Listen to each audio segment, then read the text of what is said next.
and welcome to Far-Fetched Stories. My name is R.E.M. Verberg, and I'm your host on here. Today, my friends, we embark on an exciting adventure, the series The Raven's Toll. It's about an ancient being forced to dwell in a world he once nearly destroyed, the insufferable commander he needs to protect from his own servants, and the magic power he can barely control. Will the Raven finally find his place in the world, or will he make the same mistakes and doom it all over again? This week we have episode 1, The Raven's Dream, in which the Raven is trying to deal with a recent loss, but experiences a rough awakening at the hands of his old friend, the Sparrow. I am beyond excited to be able to bring you this series. I want to thank, as always, my narrator, Diana Moore. I want to thank Alex Liu for providing the music, and everybody in my Facebook group who's been cheering me on, helping me pick the title for this series. Thank you all so much. It means the world to me to be able to bring you this series. If you want to know more about me or the background behind The Raven's Toll and the whole story, you can go to remverberg.com without any dots in between, just remverberg.com. And you'll find all my socials linked there, as well as a link to my newsletter and a link to all the places you can listen to this podcast. And without further ado, let's jump into episode 1. Thank you for listening, and have a great day.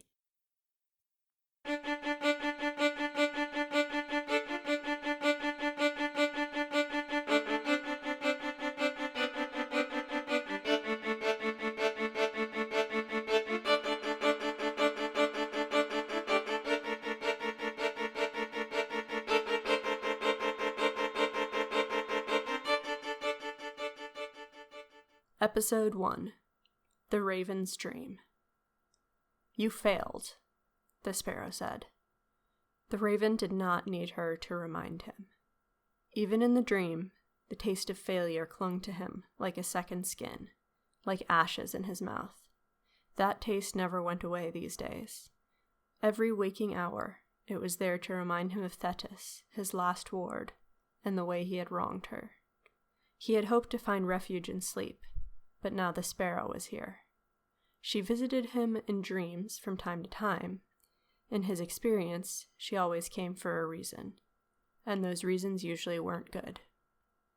He ran away from her voice, following a path deeper into the dream. It led him through green valleys, surrounded by the just awakened foliage of early spring. Slowly, the landscape started to change. It became younger, richer.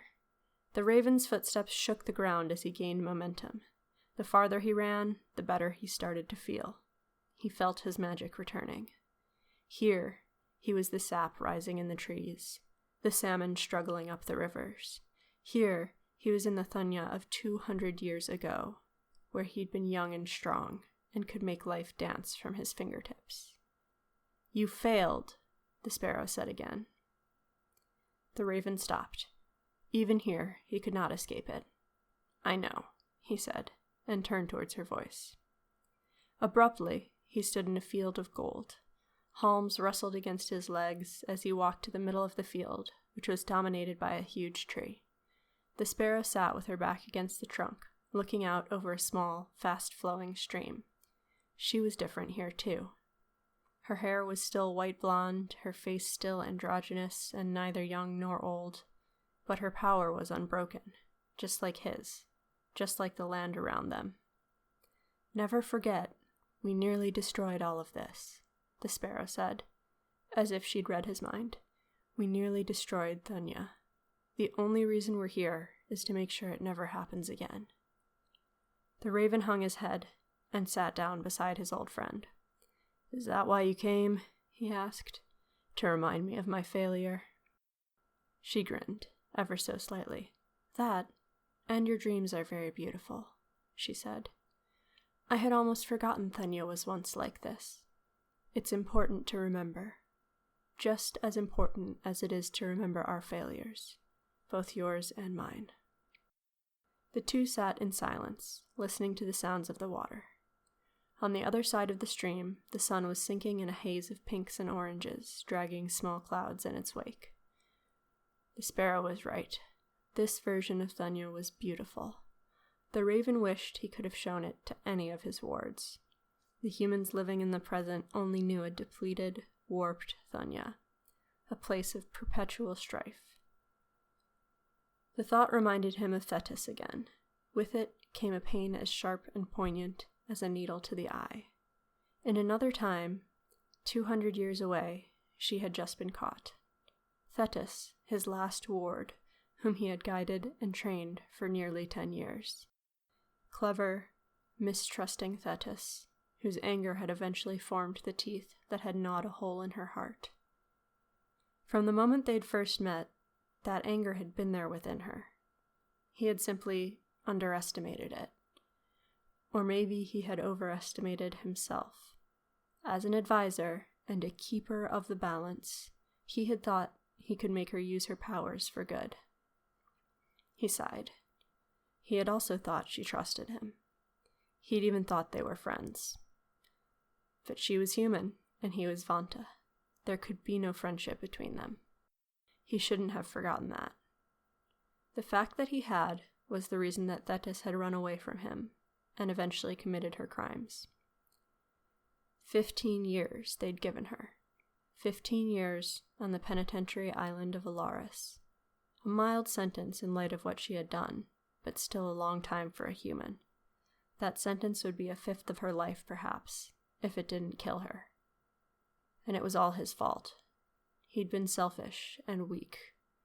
After 200 years of having human wards, his restrictive role still didn't fit him, and he'd always tried to wrestle out of it, like one would a too small jacket. Once, Vanta and humans had lived on Thunya together, in harmony. The world had been as the Raven saw it now, in his dream, rich and full of wonder, enhanced by the skill. Back then, he had truly been free, to do as he wanted, befriend who he wanted. The Vanta used the skill as they saw fit, thinking it could be a force for good, working in accordance with nature's balance. It was an easy thing to think. After all, the skill was only able to enhance the existing impulses of living things. Not a tree existed that didn't long to bear fruit. Making those fruits grow faster and bigger was only an extension of an existing principle. It did not disturb the melody of the world. To the Vanta, all of Thunya was one big instrument, each life an individual string. They had thought they understood that instrument fully, so much so that they could teach the humans how to play it. They'd even call themselves the keepers of the balance, their instrument perfectly tuned. How bitter a memory that was, when they were the ones who had nearly shattered the balance for good.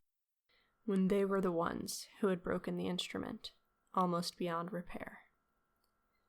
It had begun with a conflict between two factions of Vanta. Conflict quickly grew into war, and in order to win, both sides had started to use more and more skill. In light of the short-term gains, they'd lost sight of the long-term risk. But that risk, of course, had always been there. A world that would bend to their will was a world that they could break. And break it they nearly did before the war was over. Thunya was left permanently unbalanced. Thousands of people died, both human and Vanta. After the dust had settled, there'd been only one thing for the Vanta to do: leave. Remove themselves from the world they loved, in order to save it. The Raven had stayed behind, along with a few chosen others, to guide the humans out of the mess his people had made. It was his life's work, grim and bitter like the name he'd been given. The Raven, after one of the many species the Vanta had extinguished. A permanent reminder of his failure. Not that he needed one right now. The sparrow put a hand on his arm. "I'm sorry about Thetis," she said. "I know you loved her."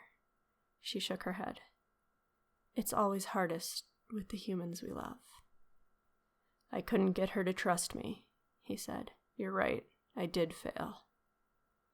Saying the words solidified something within him, a decision he hadn't known he'd reached. It was time to say goodbye, to Thunya, to his role as an advisor. If this last assignment had proven anything, it was that he was not fit for the role. He was no keeper of the balance. Once, maybe, but not anymore. He could no longer bear to feel what was good for Thunya while ignoring his own sense of right and wrong, let alone what was good for his wards. It hurt too much. Yes, he cleared his throat. He would go the way of his people and leave Thunya for good. Remove his string from the instrument. It would be painful, but not as painful as staying. He opened his mouth, suddenly feeling an immense weight lifting from his shoulders. But before he could speak, the sparrow turned towards him. "Yes, you failed," she said, "but you can still redeem yourself." The wind rustled through the grass. He couldn't see it, but he felt a change coming. It settled in his stomach like a dark sense of foreboding. "How?" he asked. "That's why I came," the sparrow said, "to give you your next assignment."